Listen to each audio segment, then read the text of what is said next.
Em nome do Pai, e do Filho, e do Espírito Santo. Amém. Naquele tempo, Jesus estava na margem do lago de Genezaré. E a multidão apertava-se ao seu redor para ouvir a palavra de Deus. Jesus viu 2 barcas paradas na margem do lago. Os pescadores haviam desembarcado e lavavam as redes.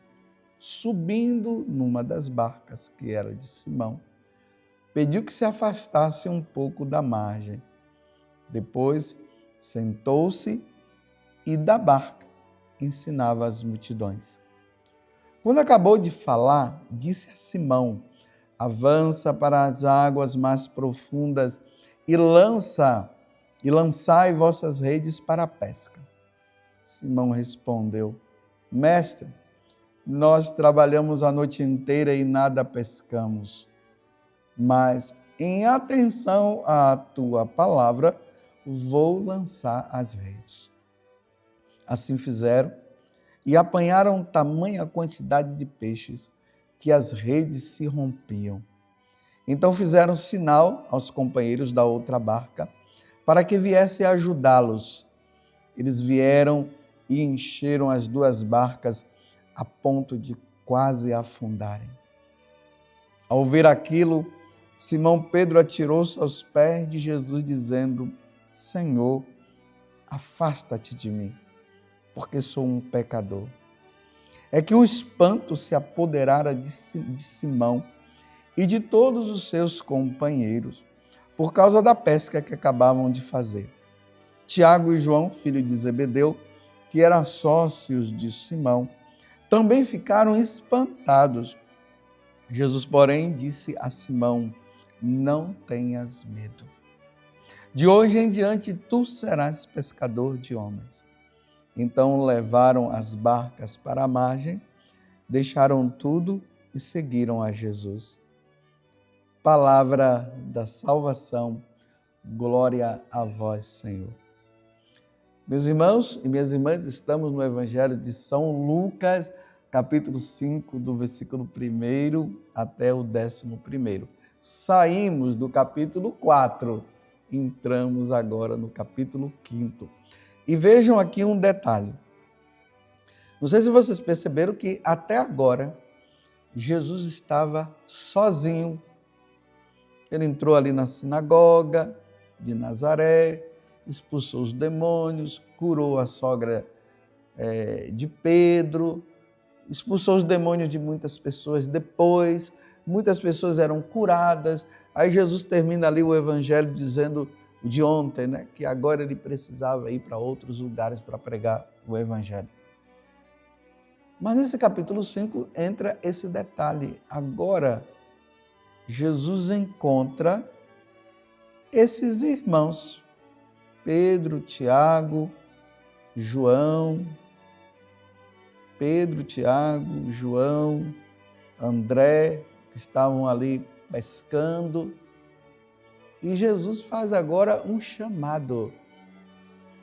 Agora Jesus começa a trazer para perto dele aquelas pessoas que iriam continuar o seu trabalho, o trabalho dele, logo depois que ele voltasse para o céu. Porque essa obra de redenção, essa pregação do evangelho, ela precisava continuar. Ela não iria terminar com a morte de Jesus. Ela deveria continuar, ou seja, Jesus morre, ele ressuscita, mas ele continua agindo por meio dos apóstolos. E aqui ele chama esses pescadores. Ele usa justamente a pescaria como meio de chamado deles. Então está lá Pedro, estava pescando junto com os outros, não pegaram nada. A fama de Jesus já estava se espalhando mesmo. Eles já tinham ouvido falar de Jesus. E aí é que Pedro fala, olha, mestre, nós trabalhamos a noite inteira, porque Jesus disse, joga a rede aí do outro lado e tal. Aí Pedro diz, mestre, nós trabalhamos a noite inteira e nada pescamos, mas em atenção à tua palavra. Porque vejam, se fosse uma outra pessoa, eles iam dizer, você é doido, eu não vou fazer isso não. Mas em atenção à tua palavra, por causa da fama de Jesus, vou lançar as redes. Então eles lançam as redes. Vocês sabem que ali não é jogar uma linha de pesca com uma isca para o peixe vir. É jogar a rede. Eu me lembro, eu nasci numa cidade onde tinha muitos pescadores, inclusive meu pai e os irmãos do meu pai, os meus tios, eles pescavam. E existia muito aquela questão da tarrafa, que você joga a tarrafa. Mas tem um outro meio também, que é de colocar a rede, deixa lá a rede, vamos dizer, durante a noite, durante o dia vai, e aí os peixes entram ali naquela rede e os pescadores puxam e aí conseguem pegar os peixes. Mas aqui existe uma questão, observem bem, não tinha peixe.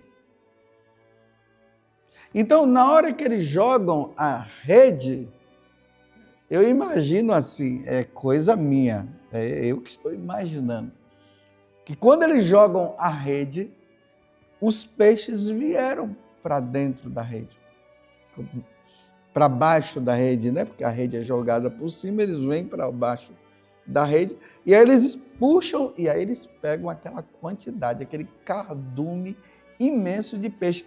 Para os apóstolos, que entendiam muito de pesca, para eles ali foi um milagre que aconteceu. Muito mais para eles, porque eles eram profissionais e eles entendiam. Então, na hora, eles ficaram abismados.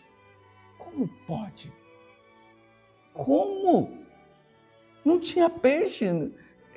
Passamos a noite toda trabalhando. Agora, só porque ele mandou, nós jogamos e os peixes vieram. Eles já começam a reconhecer algo de diferente naquela pessoa. O filho de Maria e do carpinteiro, que os demônios haviam dito, tu és o Filho de Deus, e ninguém havia ainda reconhecido isso. Eles já começam a perceber. E por causa disso, aí Jesus chama, não tenhas medo, de hoje em diante tu serás pescador de homens. O apóstolo é aquele que vai em busca dos homens, vai em busca das almas. Ele vem para salvar almas. Essa é a missão do bispo, a missão do papa, essa é a minha missão de sacerdote. É interessante que todas as vezes que eu leio essa passagem do Evangelho, eu me recordo que o meu chamado ele aconteceu com essa passagem do Evangelho. De hoje em diante tu serás pescador de homens. Aquilo tocou tão forte dentro de mim. E era o Padre Jonas que estava fazendo o programa Estou no Meio de Vós.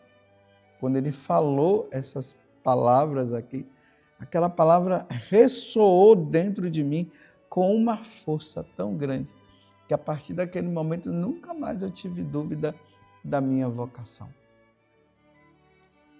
Pescador de homens, ou seja, pescador de almas. A missão de nós sacerdotes é salvar almas. Se nós não tivermos clareza disso aqui, nós vamos ser funcionários da igreja que trabalham ali, aí ganha seu salário, né? Faz um batizado aqui, faz um batizado acolá, um casamento aqui, celebra uma missa lá, pronto, acabou. E não, meus irmãos, é muito mais do que isso. É tirar as almas das mãos de Satanás. Nós, sacerdotes, não podemos permitir que os demônios continuem levando as almas para o inferno. Nós não podemos de maneira nenhuma. Dentro do nosso coração deve sempre existir esse desejo de salvar almas, porque é uma missão que Jesus nos deu. Jesus, ele vem, derrota o demônio, mas isso aqui é um mistério que nós seres humanos, não conseguimos decifrar assim facilmente, entender, mas apesar do demônio ser vencido, mas ele exerce ainda uma função por permissão de Deus, de nos tentar. E aí na tentação que o demônio, que Deus vai ver se realmente nós queremos ficar com ele ou não. Aí que está. Mas como a nossa inteligência com o pecado original ficou assim obscurecida, é preciso que a palavra de Deus chegue. Aqui vocês veem que o início desse capítulo 5 fala, Jesus estava na margem do lago de Genezaré e a multidão apertava o seu redor para ouvir a palavra de Deus. Porque é o anúncio da palavra que a nossa inteligência ela vai se fortalecendo e nós vamos entendendo. Aí nós vamos compreendendo as artimanhas do diabo. E aí nós recusamos o diabo e nós aceitamos a Deus. Por isso é essa a missão. De hoje em diante tu serás pescador de homens. Essa é a missão. E eu peço a vocês, rezem por nós sacerdotes, para nós nunca esquecermos que a nossa missão é salvar almas. Senão, o demônio vai nos levando a situações e vai nos jogando no mundo.